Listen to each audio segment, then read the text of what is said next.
Avis vascular centre మన దేశంలోనే the best varicose vein hospital. Hi, welcome to my show.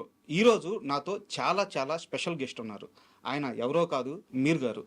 అంటే ఇంత సింపుల్గా పరిచయం ఎందుకంటే ఆయన ఇండస్ట్రీలో టెక్నీషియన్గా స్టార్ట్ అయ్యి సినిమాటోగ్రఫీ కానీ, లేదంటే ఎడిటింగ్ కానీ, విజువల్ ఎఫెక్ట్లో కానీ, యాక్టర్గా కానీ 50 సంవత్సరాలు అవుతుంది. వారి నాన్నగారు లాల్ గారు ఆయన డైరెక్టర్గా సీనియర్ ఎన్టీఆర్ గారి దగ్గర నుంచి పెద్ద పెద్ద హీరోలతో ఎన్నో గొప్ప సినిమాలు డైరెక్షన్ చేస్తున్నారు.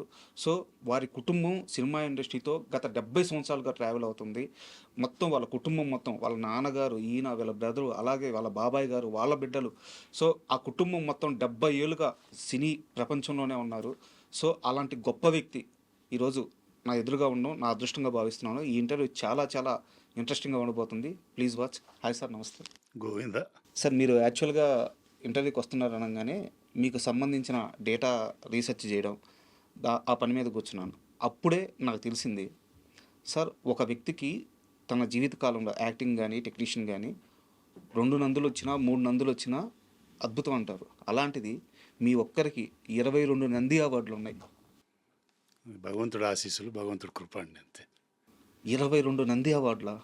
అంటే పెద్ద లాంగ్ చాలా సంవత్సరాల నుంచి చేస్తున్నాను కదా నేను.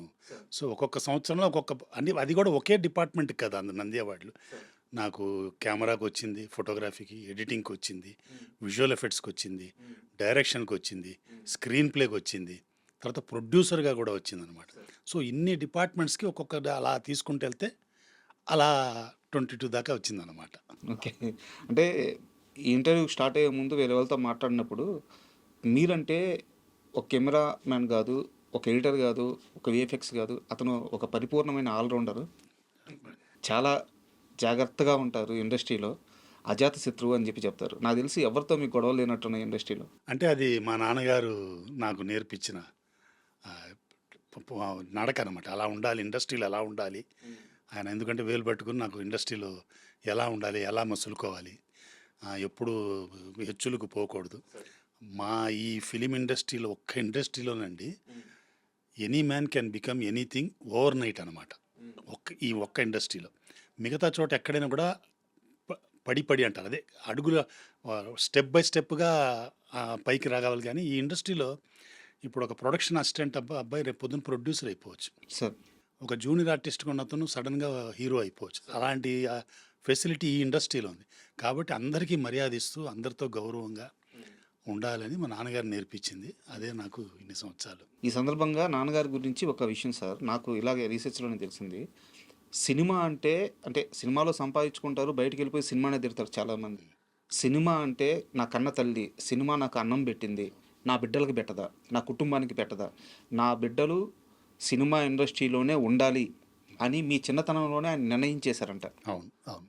సినిమాని ఏ రోజు ఎవరైనా తప్పుగా చూస్తే ఒప్పుకునేవాళ్ళు కాదంట. కరెక్ట్.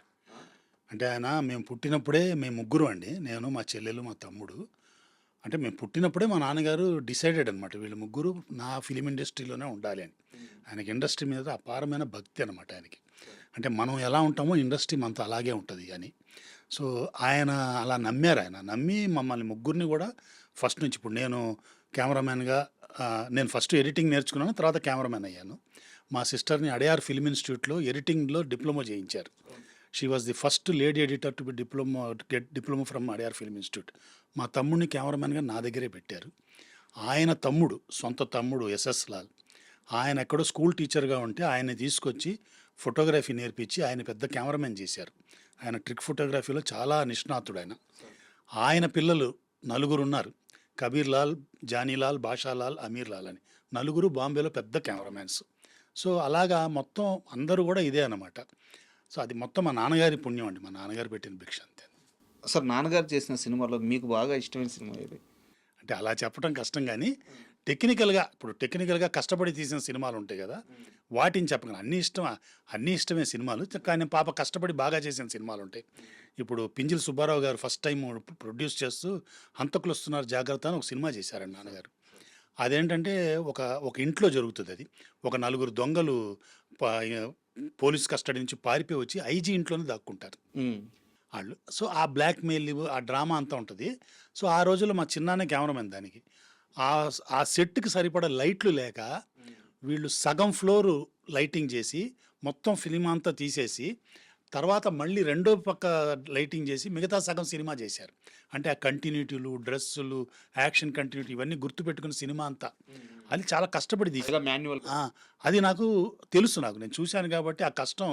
సో అది నాకు బాగా నచ్చిన సినిమా అనమాట. అది కాకుండా లాయర్ విశ్వనాథన్ చేశారు మా నాన్నగారు ఎన్టీ రామారావు గారితో. అప్పుడు రామారావు గారికి కాల్ షీట్లు చాలా తక్కువ ఉంటే 21 కాల్ షీట్స్, అంటే 7 to 1 అనమాట మార్నింగ్స్ ఈ సినిమాకి ఇచ్చారు ఆయన. అంటే ఆయన వైవి రావు గారికి మా నాన్నగారి మీద ఉన్న గౌరవంతో ఆయన ఆ సినిమా ఒప్పుకొని చేశారు. సో 21 కాల్ షీట్స్ అంటే 7 to 1లో ఆయన సినిమా అంతా చేయాలి. సో దానికి వాళ్ళు ఏం చేశారు, ఏవిఎం స్టూడియోలో ఒక 3 ఫ్లోర్లు పెట్టుకొని 3 ఫ్లోర్లో పొద్దున్నే, ఆ రోజుల్లో ఆర్టిస్టులు అంటే చాలా పంక్చువల్ సిన్సియర్గా వస్తారు కదా. సో ఫస్ట్ 7 నుంచి ఒక సెట్లో ఆయన వరకు, పక్కన ఇంకో సెట్లో 10 నుంచి ఆయన వరకు, అలా 1 గంట లోపల ఆ 3 సెట్స్లో ఆయన వర్క్ చేసి పంపించేసేసి మళ్ళీ మధ్యాహ్నం నుంచి వచ్చి బ్యాలెన్స్ వర్క్లన్నీ చేసేవాడు. దీనికంతా ఏంటంటే బ్రెయిన్లో చాలా క్యాలిక్యులేషన్స్, తర్వాత అంతా ముందుగానే ప్రిపేర్డ్గా ఉండాలి. ఇప్పుడు ఇవాళ రేపటిలా గ్యాడ్జెట్స్ లేవు కదా, మన ప్రతిదీ సెల్ ఫోన్లో షూట్ చేసి పెట్టుకొని వాట్సాప్లో రెఫరెన్స్లు ఇవన్నీ పెట్టుకోవడానికి లేదు కదా ఆ రోజుల్లో. ఇదంతా నేను 70s ఆ టైంలో చెప్తున్నాను. సో అవన్నీ లేవు, అంతా బ్రెయిన్లో ఉండి చేయాలి, లేదంటే పేపర్లో ఉండాలి. సో అంత కష్టపడి ఆ సినిమా చేశారు. సో టెక్నికల్గా అది కూడా నాకు ఇష్టమైన సినిమా అనమాట. అంటే కష్టపడి చేశారు కాబట్టి. మిగతా ఇంకా కమర్షియల్గా ఆడిన సినిమాలు చాలా ఉన్నాయి. ఇప్పుడు నిప్పు లాంటి మనిషి కానివ్వండి, నిండు మనసులు చాలా బాగుంటుంది మా నాన్నగారిది. ఎందుకంటే రామారావు గారికి అందులో గొప్పగా వాకింగ్ స్టైలు అది చెప్పి చాలా బాగుంటుంది ఆ సినిమా. నిప్పు లాంటి మనిషి చేస్తున్నప్పుడు కూడా నేను అమితాబ్ బచ్చన్ గారు చేసిన క్యారెక్టర్ ఈయన సరిపోతారో లేదో ఎలా ఉంటుందో అని భయపడ్డాను. కానీ ఆయన స్టైల్లో. అంటే మా నాన్నగారు ఏంటంటే హిందీ సినిమాలు ఎక్కువ రీమేక్ చేసి సక్సెస్ఫుల్ అయిన డైరెక్టర్ మా నాన్నగారు. సో ఆయనకి ఏంటంటే ఆ హిందీ సినిమాల్ని యాజ్ ఇట్ ఈస్ కాకుండా మన నేటివిటీకి మార్చుకుంటూ కొద్దిగా మన బాడీ లాంగ్వేజెస్కి, ఈ ఆర్టిస్టుల బాడీ లాంగ్వేజ్కి తగ్గట్టు చేసేయారు కాబట్టి అవన్నీ సక్సెస్ అయినాయి అనుకుంటున్నాను. అలాగే మ్యూజిక్ సైడ్ కూడా కొన్ని సేమ్ ట్యూన్సే వాడేవారు. ఇప్పుడు ఇవాళలాగా కాదు కదా, ఆ మ్యూజిక్ సైడ్ కూడా సేమ్ ట్యూన్సే వాడి పాపులర్ చేసిన. ఇప్పుడు అన్నదమ్ముల అనుబంధం ఉంది, యాదవ్కి బారాత్, అందులో టైటిల్ సాంగ్ సేమ్ ట్యూనే వాడారు, చాలా పాపులర్ అయిపోయింది అది. అలాగా చాలా జాగ్రత్తలు తీసుకునేవారు ఆయన. బాలకృష్ణ గారికి సంబంధించిన తొలినాళ్ళ ఎంట్రీ అప్పుడు కూడా నాన్నగారు అన్నదమ్ముల అనుబంధంలో అండి. అన్నదమ్ముల అనుబంధంలో 3 బ్రదర్స్ ఉంటారు.